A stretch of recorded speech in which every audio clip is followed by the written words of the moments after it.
Great. So good afternoon, ladies and gentlemen. Thank you for tuning in to our final webinar for today for In-Cosmetics Global. Leading this webinar is Zizi, who's founding director of Malay Natural Science. She'll be presenting an overview of the art of African beauty, which you can see in full at the In-Cosmetics Global event within the Marketing Trends Theatre. But before we begin, I'd like to add that there won't be any time for Q&A as this is just a teaser. But if you still have any questions, I'd encourage you all to still submit them through the chat feature. And also please leave feedback as it will help improve our future webinars. So without further ado, I'll now pass you over to Zizi. Great. Hi, everyone. Thank you for tuning in today. I guess like everyone else, this is a strange setup for a talk, but I hope you enjoy the teaser to what I would be presenting later on in the year. And I hope you're all well and safe and your loved ones are too. Just waiting to play the presentation. Hold on. I think it's happening. Great.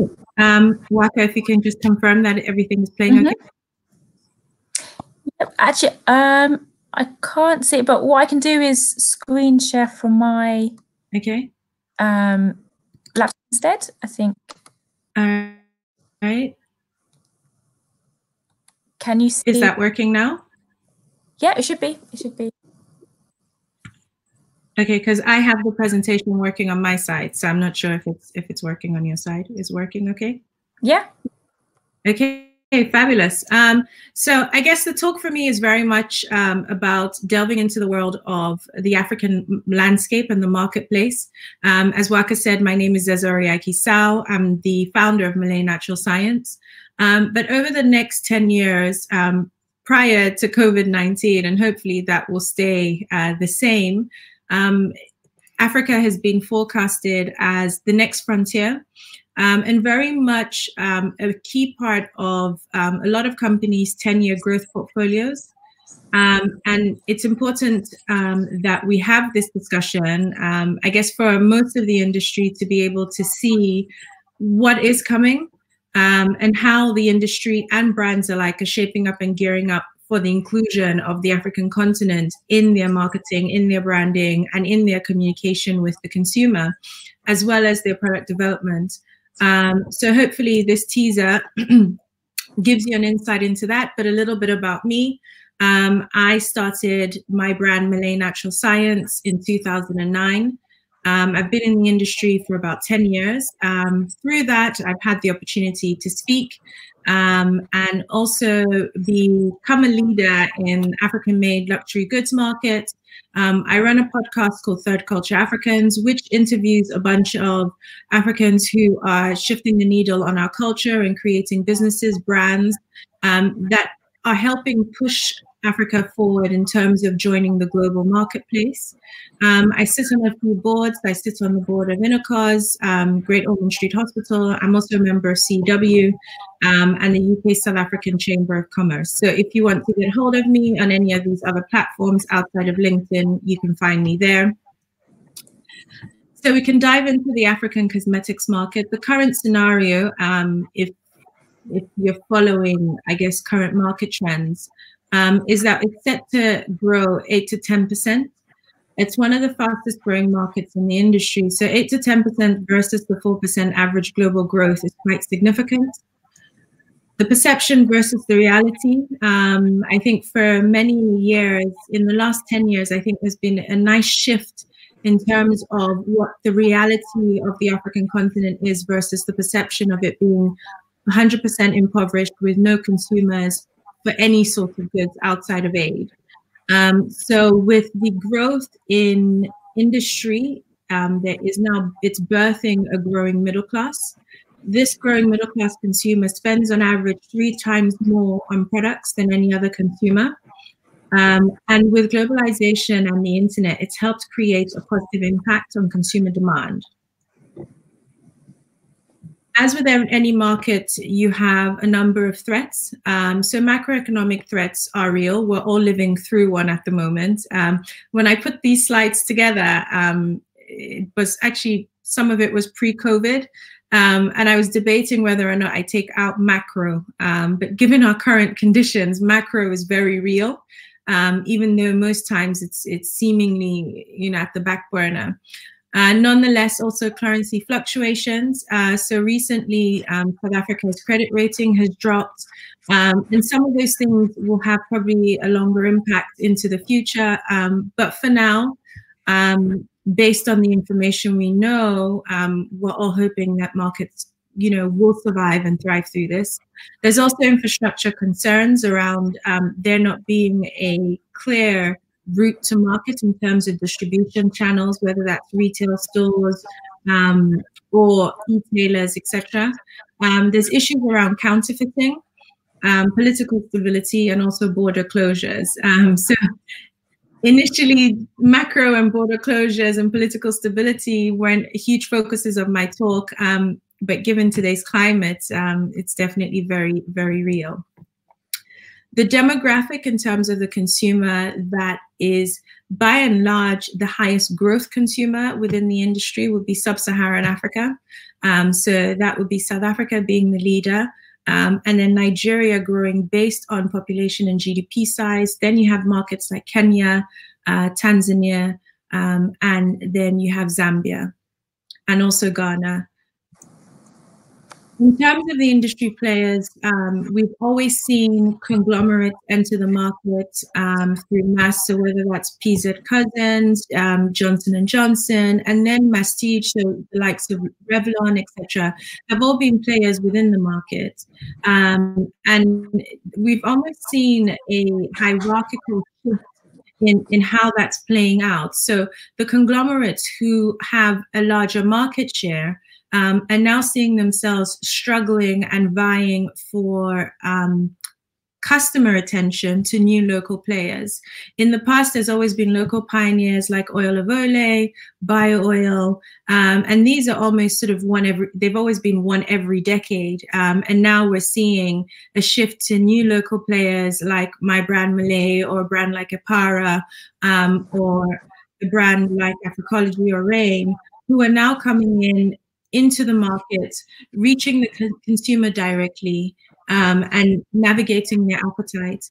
What we're seeing in terms of trends is that social media is creating an access point for the African consumer to engage with brands, growing competition for existing players and also for new players coming into the market. And that's now birthing aggressive marketing strategies, whether that's on the mastige, so you're seeing influencer campaigns now. E-tailers have now come on board who are creating an opportunity for brands to be able to reach the African consumer in a market that's less structured. So you've had people like Jumia and Konga IPO. The opportunities are far-reaching across all industries, so hair care, skincare, men's grooming, and fragrance. So these would be the key industries that looking at. Skincare very much so, and the trend is shifting away from skin bleaching and now into healthy skin routines and ingredients. And in the same way, the consumer is exposed to the same information where they now care about what they're putting on their skin or on their hair. In the same way, men's grooming is a growing category. The African market is very much a largely service-based market. And that's converting into now a product-based market where there are now more available and structured retail outlets. Labor is cheaper, so service-oriented businesses are far more reaching. In terms of the opportunity in numbers, in 2018, the market value was about $27.1 billion US dollars. South Africa is the largest of that forecast, being 16% at $4.5 billion. I've drawn a little pie chart here just to give you an idea of what the slice of the pie looks like. And in comparison to the Asian market at 128 billion, dollars. So everyone looks at the Asian market as this huge piece of the pie, but in comparison, Africa is quite sizable and growing.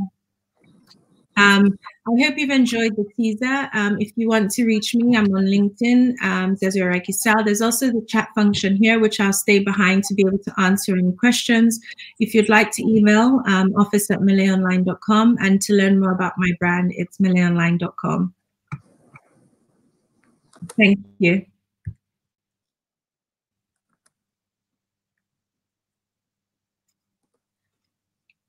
Great. Right. Well, thanks very much, Zizi. That was really, really insightful. Once again, Zizi will be presenting the Art of African Beauty in full in the Marketing Trends Theatre at in-Cosmetics Global. So I really do hope you can all make it. I'm just checking whether we have some questions. It looks like we have, because we've got a few minutes for questions. Yes, I do. I made some time to answer some questions. That's really good. So the first question, what type of hair care trends is there in Africa? Thanks, Amanda. So one of the biggest trends we've seen is around artificial hair, so hair extensions. There have been some interesting acquisitions with Darling Hair in Kenya by larger conglomerates, as well as natural hair care is also growing. So I would say those are the two biggest trends at the moment pushing out of Africa. Great. That's really good. Just checking if there's more questions. We've got one more. Will the presentation be available to send?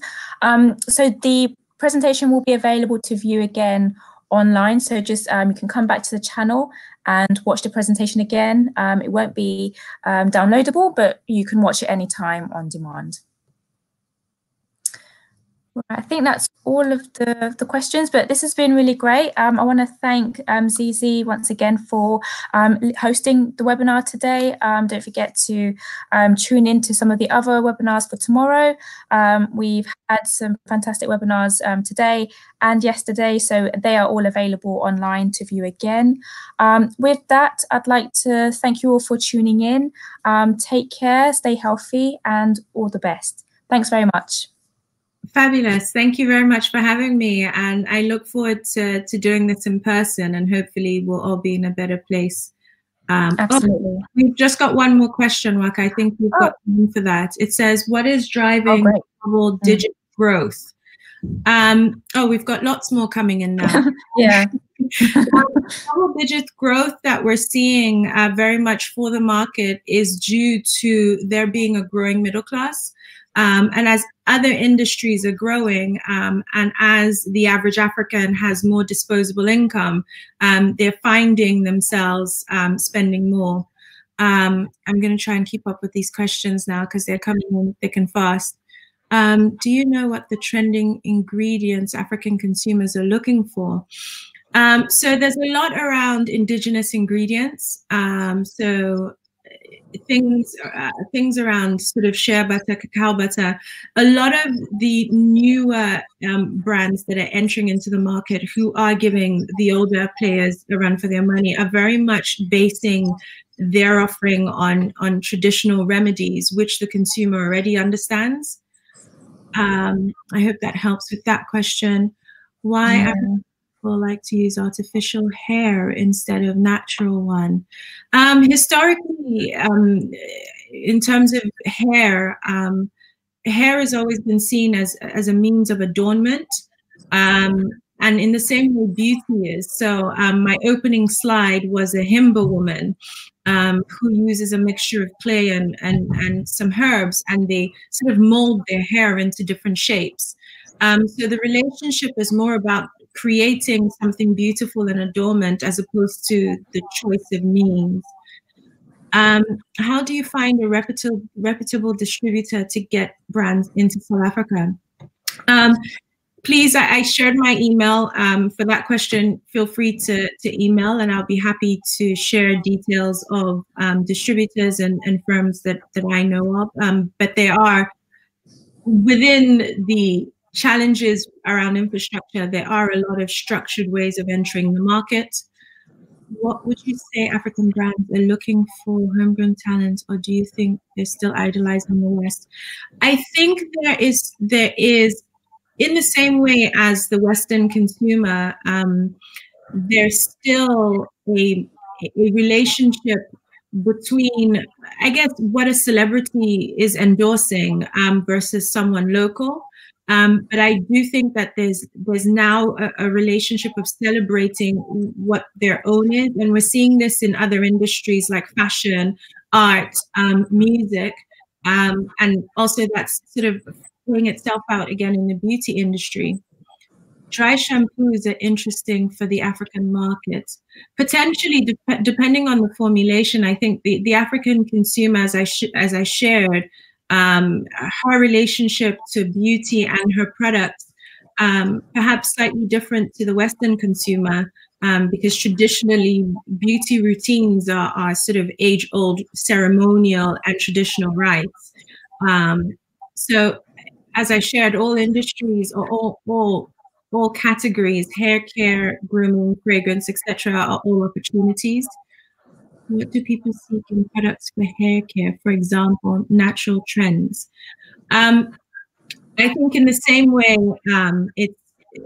the focus now is very much about healthy hair and adornment. So there is a balance between brands offering sort of how options of taking care of your natural hair, as well as ways of enhancing what hair that you do have. But the underlying is in the same way, I think, as Western trends, is very much around healthy approach. And we see that very much in skincare, where similar to the Asian market, lightening skin and clean bleaching were things that the African consumer aspired to, but that less and less so. We've still got some more questions. What is the specialty of skincare for Africans? I think in the same way where brands are now starting to target skincare concerns, some of the bigger trends are around problem skin, so pigmentation, acne, sun care. I'm currently working on an article for Happy, so there'll be more around women's skincare with that. I think I missed one question. Regarding hair care products, relaxer shampoo and styling, I think all categories are seeing growth, whether that is enhancing natural hair, styling it, cleansing it. Within the hair care category, I think that's a strong category, and we're seeing with the influence of social media and influencers, we're seeing more of that play. I think I've now overrun, but if you've got any more, yeah, we've got a couple of minutes. Yeah. I'll get my take on cosmeceuticals. We're now starting to see a few new cosmeceutical brands. So doctor-owned brands actually launching on the African marketplace. So dermatologists or doctor brands. That's something new coming out of the emerging younger African local brands, and very much focused on the African consumer and their own skincare concerns. So less so in the same way that it's about lightening, but very much about complexion and pigmentation. Oh, product segment would I invest in for the African consumer? My favorite one. I think I've already invested in the segment that I believe the most in through my brand. It's very much about telling for me, a way of embodying or telling the African story in terms of the origins of where our relationship with the beauty industry comes from. But as I shared, there's still very much opportunity in those categories which I shared. And considering that the market is still not as saturated in terms of when you start to push beyond mass and masstige, in other markets, South Africa being a very good market of entry due to their size, and Nigeria growing closely after that, and then Kenya, and then you have countries like Ghana. What are the big trends in shampoo, natural conditioning, damage repair? Again, within hair care, you know, I think all of those are opportunities. I think it's depending on where that sits in your offering to the consumer. So I think, again, the consumer now has access to information through the internet. They want quality products due to some of the issues with counterfeiting. So their focus is more about getting the quality, and they're willing to pay 3 times more than the average consumer to ensure that that's what they're getting. So it's more about sharing a clear and authentic product, which will deliver on results. So all options, everything's a go, really.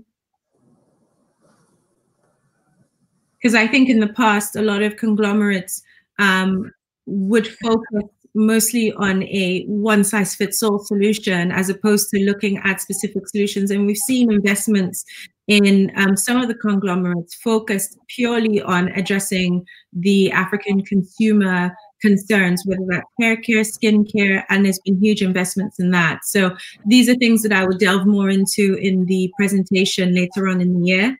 But hopefully this has given enough of an insight to what's to come. Absolutely, absolutely. Well, yeah, I mean, thanks for all these questions. They're really, really fantastic. And it looks like it's going to be a great talk as well. Lots of things to delve into, lots of things to talk about, as well as lots of things to learn. So yeah, thanks very much for that, for really good insight, Zizi, and also answering some of these questions. I do hope to see everyone at the event. But yeah, so Zizi's contact details are on the end of the slides, but the slides will be available straight after this talk, so you can revisit the slides and take down Zizi's contact details, so you can, yeah, feel free to answer or ask any more questions, or if you have any information.